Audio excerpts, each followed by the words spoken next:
Assalamualaikum dear students. My name is Muhammad Rehan Wasim and I am your physics teacher.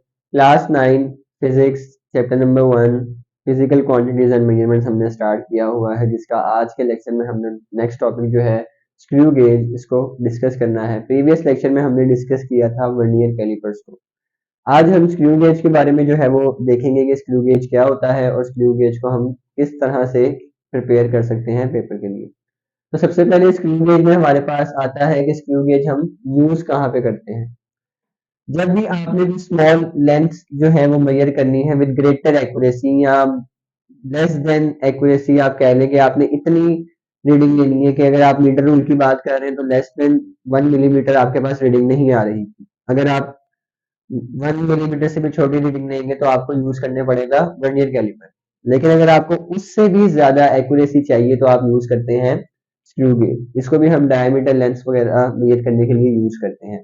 इसका एक दूसरा नाम होता है जो माइक्रोमीटर स्क्रू गेज है, ये लेबोरेटरी वगैरह में इस नाम से जो है वो जाना जाता है। नेक्स्ट हम इसकी कंस्ट्रक्शन के ऊपर आते हैं।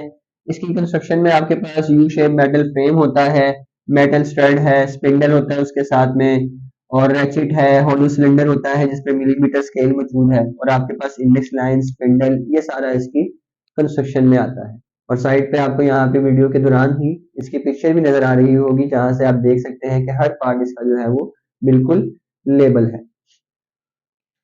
तो यहाँ पे हमारे पास इसकी कंस्ट्रक्शन में दो स्केल्स आते हैं, एक इसका मेन स्केल होता है और एक इसका सर्कुलर स्केल है।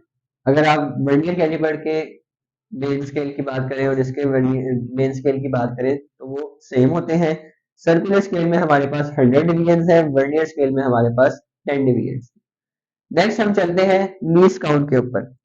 लीस्ट काउंट का यहाँ भी हम फॉर्मूला जो यूज करेंगे वो है पिच ऑफ स्क्रू गेज, उसको डिवाइड कर देंगे number of division on circular scale.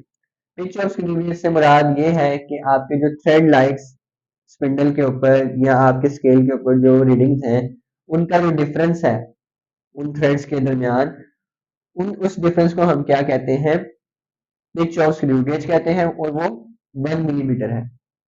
तो आपका एमसीक्यूज है पिच ऑफ स्क्रू गेज या difference between consecutive threads of screw gauge, वो क्या है आपके पास 1 मिलीमीटर।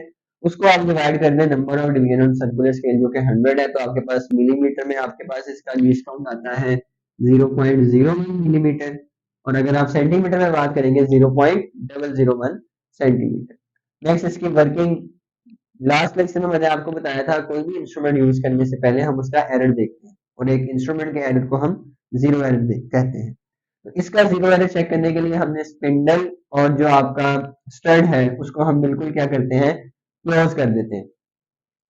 जो यू शेप आपका मेटल फ्रेम होता है उसको हम बिल्कुल उसके दरमियान गैप जो है वो खत्म कर देते हैं, और देखते हैं कि हमारा सर्कुलर स्केल और मेन स्केल का जो है जीरो वो कोइंसाइड कर रहा है या नहीं कर रहा। अगर दोनों जीरो बिल्कुल आमने सामने होते हैं तो नो जीरो एरर।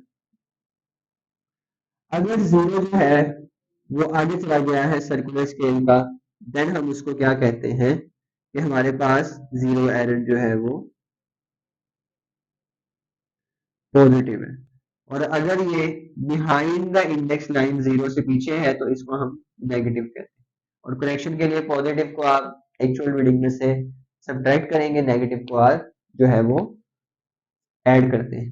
तो ये हमारा आज का लेक्चर था। इसमें से आपको लीस्ट काउंट वगैरह, पिच से रिलेटेड जो है वो शॉर्ट क्वेश्चन, इसकी कंस्ट्रक्शन, इसका यूज, ये सब कुछ आपसे शॉर्ट क्वेश्चन वगैरह में पूछा जा सकता है। इससे रिलेटेड आपका कोई भी क्वेश्चन हो तो लाजमी कमेंट सेक्शन में हमसे पूछिएगा, और हमारे चैनल को सब्सक्राइब, लाइक और शेयर कीजिएगा। जज़ाकल्लाह।